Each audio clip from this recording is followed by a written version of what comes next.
Hello everyone, welcome to our YouTube channel maths with Jagjit. I hope आप सभी ठीक हो गए। आज के न्यू वीडियो में हम क्लास 10th का जो कि हमने स्टार्ट कर चुके हैं चैप्टर नंबर 4 क्वाड्रेटिक इक्वेशन, उसकी नेक्स्ट एक्सरसाइज जो कि 4.2 एक्सरसाइज है, लास्ट एक्सरसाइज है, उस एक्सरसाइज का क्वेश्चन नंबर फर्स्ट को सोल्व करेंगे। इस क्वेश्चन को करने से पहले हमको क्वाड्रेटिक इक्वेशन के रूट्स के बारे में पता होना चाहिए एंड जो मेन थिंग है जहाँ से क्वेश्चन आता है हर साल एग्जाम में, वो है तुम्हारी कि भी तुमको नेचर ऑफ रूट्स के बारे में पता होना चाहिए। नेचर ऑफ रूट्स के बारे में पता होगा तो हम वहाँ से रूट्स की वैल्यू को, रूट्स जैसे कि हमारे पास रियल हैं, इक्वल एंड डिस्टिंक्ट हैं, इक्वल एंड वो रियल एंड इक्वल हैं, या हमारे पास नो रियल रूट एग्जिस्ट, तो हमको वो फाइंड आउट कैसे करते हैं उसके लिए हमको पता होना चाहिए डिस्क्रिमिनेंट का, जो कि हमने चैप्टर नंबर 4 की हमारी इंट्रोडक्शन ऑफ क्वाड्रेटिक इक्वेशन के नाम से एक वीडियो है, उस वीडियो में हमने बिल्कुल इजीली वे में nature of roots and discriminant पे बात की हुई है। आप वो एक बार उस वीडियो को देखिए जिससे आपको discriminant of nature of roots के बारे में बिल्कुल इजीली वे में क्वेश्चंस को फिर आप सोल्व भी कर सकते हो। तो मैं अभी भी हम डिस्कस करेंगे कि हम डिस्क्रिमिनेंट क्या होता है और इसकी वैल्यू को हम कैसे फाइंड आउट करते हैं, या नेचर ऑफ रूट्स हम डिस्क्रिमिनेंट की हेल्प से हम कैसे फाइंड आउट करते हैं। तो डिस्क्रिमिनेंट क्या होता है हमारे पास, अगर मैं जर्नल इक्वेशन की बात करूंगा तो स्टैंडर्ड फॉर्म होती है ax² plus bx plus c is equal to 0, जो कि क्वाड्रेटिक इक्वेशन की हमारे पास स्टैंडर्ड फॉर्म है। तो इस फॉर्म से मैं कैसे फाइंड आउट करता हूं, अब तक हमने फैक्टराइजेशन मेथड की हेल्प से हमने इसके रूट्स फाइंड आउट किए थे, बट हम अब क्या करेंगे, एक हमारे पास मेथड है जिस मेथड को हम बोलते हैं क्वाड्रेटिक मेथड।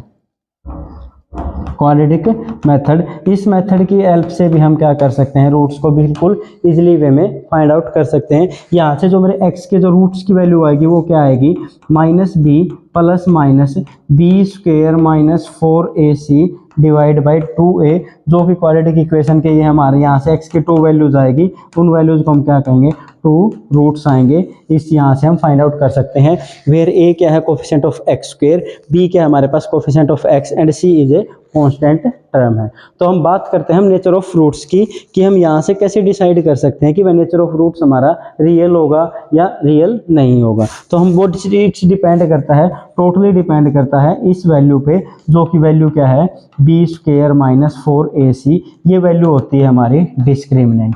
इसको मैं क्या बोल सकता हूँ, डिस्क्रिमिनेंट बोल सकता हूँ, या फिर हम इसको जो डिनोट करते हैं, जो डिस्क्रिमिनेंट है, डिस्क्रिमिनेंट को हम किससे डिनोट करते हैं, डी से डिनोट करते हैं। तो इसका मतलब अब मैं क्या कर सकता हूँ, जो कि मेरे पास ये फॉर्मूला था मेरा, इस फॉर्मूले को मैं ऐसे लिख सकता हूँ x is equal to -b plus minus b² minus 4ac की जगह d पुट करेंगे, अपॉन में क्या आ गया मेरे पास 2a। वहन अब डिपेंड करता है d पे nature of roots, nature of fruits D पे कैसे डिपेंड करेगा, अगर डी की वैल्यू हमारे पास लेस देन 0 आ गई, मतलब डी इज इक्वल टू अगर b² माइनस 4ac की वैल्यू लेस देन 0 है, देन मैं डायरेक्ट बोल दूंगा नो रियल रूट्स, हमारे पास रियल या इसका क्या होगा रूट्स, हमारे रियल रूट्स एग्जिस्ट नहीं कर रहे हैं। अगर डी की वैल्यू हमारे पास इज इक्वल टू 0 आ गई, देन मैं क्या बोलूँगा वैल्यू रियल होगी एंड दोनों के दोनों बोथ रूट क्या होंगे हमारे पास इक्वल होंगे। थर्ड जो कॉन्सेप्ट है d is greater than 0, then value हमारे पास क्या होगी इक्वल होगी एंड रियल एंड रूट्स क्या होंगे रियल होंगे और क्या होंगे डिस्टिंक्ट होंगे हमारे पास, मतलब रूट्स क्या होंगे अनइक्वल होंगे। भाई वो वैल्यूज उनकी क्या होगी इक्वल नहीं हो सकते, एक की वैल्यू 2 आई, एक की वैल्यू 3 आई, या -2 -3 आई, वो हमारे जो कि अकॉर्डिंग टू क्वेश्चन होगा कि हम रूट्स की वैल्यू कैसे फाइंड आउट करेंगे। तो आइए अब हम हमारे पास नेचर ऑफ रूट्स के बारे में और हमने क्वाड्रेटिक मेथड में डिस्क्रिमिनेंट के टॉपिक को बिल्कुल अच्छे वे में एक्सप्लेन कर लिया है, आप यहाँ से बिल्कुल इजीली वे में समझ सकते हो। तो आइए अब हम इसका क्या करेंगे, क्वेश्चन नंबर फर्स्ट को सोल्व करेंगे। क्वेश्चन नंबर फर्स्ट में हमारे पास क्या गिवन है, find the roots of the equation, find the nature of the roots of the equation. सबसे पहले हमको क्या फाइंड आउट करना है, nature of roots find out करना है कि वैल्यू हमारी रियल आई है या वैल्यू हमारी रियल एंड इक्वल है या रूट्स हमारे एग्जिस्ट ही नहीं कर रहे हैं, वो फाइंड आउट करना। देन क्या करना है, if the real root exist find them, मतलब अगर रूट्स एग्जिस्ट कर रहे हैं तो मेरे को उन रूट्स की वैल्यू फाइंड आउट करनी है। तो हम क्वेश्चन नंबर फर्स्ट में देखो हमारे पास क्वाड्रेटिक इक्वेशन क्या गिवन है, 2x² माइनस 3x प्लस 5। अगर मैं इसको स्टैंडर्ड फॉर्म जो कि ax² plus ax² plus bx plus c के साथ मैं इसको कंपेयर करूंगा तो मेरे पास देखो a की वैल्यू क्या होगी, a की वैल्यू क्या होगी 2 कोफिशिएंट ऑफ x², b की वैल्यू क्या होगी मेरे पास -3 बी इज इक्वल टू क्या हो गया -3 and C is equal to जो कांस्टेंट टर्म है वो हमारे पास क्या आ गई 5। Nature of roots find out करने के लिए मेरे को किसकी वैल्यू फाइंड आउट करनी है, डिस्क्रिमिनेंट की वैल्यू फाइंड आउट करनी है। वो डिस्क्रिमिनेंट की वैल्यू हम कैसे फाइंड आउट करेंगे, मतलब डी हमारे पास किसके इक्वल था, D is equal to B square minus 4ac, मतलब डी की वैल्यू फाइंड आउट करनी है मेरे को, D is equal to B square minus 4ac। तो b की वैल्यू क्या थी मेरे पास, -3 का होल स्क्वायर -4 इंटू ए 2 इंटू 5, ये हमारे पास क्या आ गया -3 बी स्क्वायर -4ac।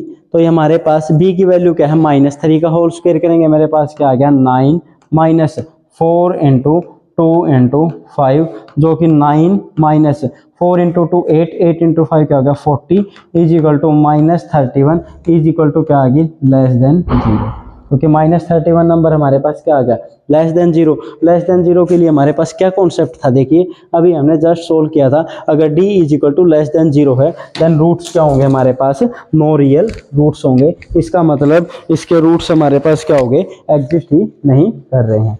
तो यहाँ से मेरे पास क्या आ गया, this implies d is less than 0, इसका मतलब नो रियल रूट्स। अब इसने क्या बोल रखा था, अगर रूट्स एग्जिस्ट करते हैं तो ये हमको क्या करने हैं, फाइंड आउट करने हैं, या इसको मैं क्या लिख सकता हूँ यहाँ पे, roots are does not exist, roots are does not exist. क्यों, इसके मतलब क्या होगा इसका, इसके हमारे पास रियल रूट्स इस इक्वेशन के है ही नहीं। तो इस क्वेश्चन में हमको nature of roots find out करना है। Nature of roots find out करने का तरीका क्या हमारे पास, सबसे पहले हमको डी की वैल्यू फाइंड आउट करनी है। डी इज इक्वल टू 0 है देन रूट्स क्या होंगे, रियल एंड इक्वल होंगे। डी लेस देन 0 है तो नो रियल रूट्स हो गया, मतलब इसका मतलब real roots does not exist. And D की वैल्यू ग्रेटर देन 0 आती है तो हमारे पास क्या होगा, रूट्स क्या होंगे, रियल एंड डिस्टिंक्ट होंगे, मतलब 3 पॉइंट्स हो गए हमारे पास। Nature of roots depends only D greater than 0, less than 0 and is equal to 0। तो आइए हमारे पास ये था हमारा question number first. Next question करते हैं, जो कि क्वेश्चन है हमारे पास 3x square -4 root 3x plus 4। अगर मैं इसको वही स्टैंडर्ड फॉर्म के साथ कंपेयर करता हूँ, अगर मैं इस इक्वेशन को स्टैंडर्ड फॉर्म के साथ कंपेयर करूंगा तो क्या होगी, ax square plus bx plus c is equal to 0। a की वैल्यू क्या है मेरे पास 3, b की वैल्यू क्या है -4 root 3 and c is equal to 4।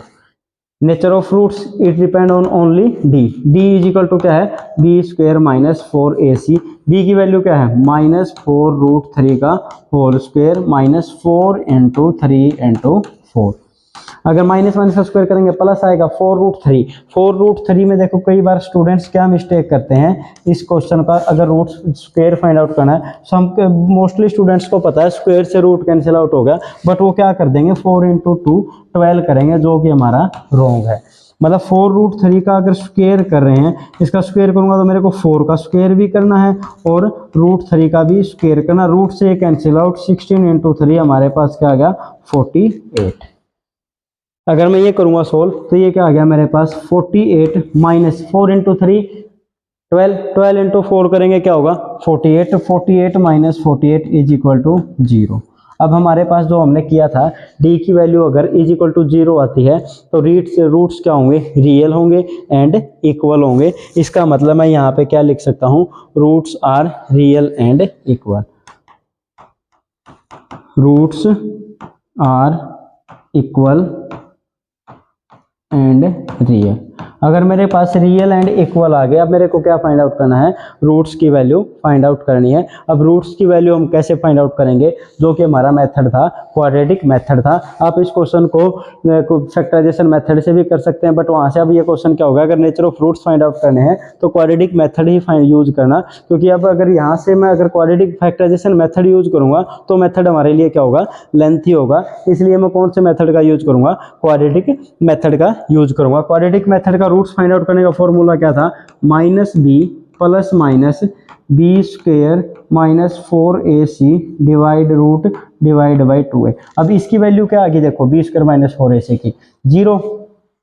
तो अब वैल्यू पुट करेंगे x is equal to -b की वैल्यू क्या थी मेरे पास -4 रूट 3 प्लस माइनस ये क्या है मेरे पास 0 रूट अपॉन में 2a की वैल्यू क्या थी मेरे पास 4ac, a is equal to हमारे पास 3। a इज इक्वल टू क्या था 3, तो ये क्या हो गया मेरे पास minus minus plus 4√3 plus minus 0 upon में 6, 2 से कैंसिल आउट करेंगे क्या आ गया 2/3, इसको मैं क्या लिख सकता हूँ 2√3/3 प्लस 0 एंड 2√3/3 माइनस 0। देखिए हमारे पास रूट्स क्या हैं, both value are equal, roots क्या हो गए 2√3/3, यही हमारे पास x की वैल्यू आ गई। इसका मतलब इसके रूट्स क्या है मेरे पास इक्वल है, क्योंकि क्वाड्रेटिक इक्वेशन है, उसके मैक्सिमम हमारे पास कितने होंगे 2 रूट्स होंगे, एग्जैक्टली मेरे पास 2 ही रूट्स होंगे, वो रूट्स क्या हैं दोनों वैल्यू इक्वल है। तो ये हमारा क्वेश्चन नंबर 2 था। आज की वीडियो में हमने क्या किया है, नेचर ऑफ रूट्स पे डिस्कस किया है और एक्सरसाइज के 2 क्वेश्चंस किए हैं। तो हमारे पास अगर नेचर ऑफ रूट्स अगर एग्जिस्ट भी करते हैं तो उन पे रूट्स की वैल्यू फाइंड आउट की है। तो आपको क्या करना है, अब हम एक क्वेश्चन और है जो कि हम नेक्स्ट क्लास में सोल्व करेंगे। आपको इसके कमेंट सेक्शन में इसके हमको नेचर ऑफ रूट्स के बारे में डिस्कस करेंगे कि मेरे नेचर ऑफ रूट्स इसका क्या होगा। तो फॉर्मूला हमको यूज करना है और इसके रूट्स फाइंड आउट करने हैं। तो आप कमेंट सेक्शन में इस क्वेश्चन को सोल्व करके हमारे कमेंट सेक्शन में बताएंगे कि भाई इसके रूट्स एग्जिस्ट करते हैं या नहीं एग्जिस्ट करते। अगर आपको वीडियो अच्छी लगे तो चैनल को लाइक शेयर और सब्सक्राइब जरूर करें। सब्सक्राइब करने से क्या होगा, आपके पास एक नोटिफिकेशन आएगा, जब हम कोई भी एक वीडियो अपलोड करेंगे नोटिफिकेशन आएगा और आप हमारी वीडियो को बिल्कुल ईजिली वे में देख सकते हो और हर क्वेश्चन को सोल्व कर सकते हो। Thank you.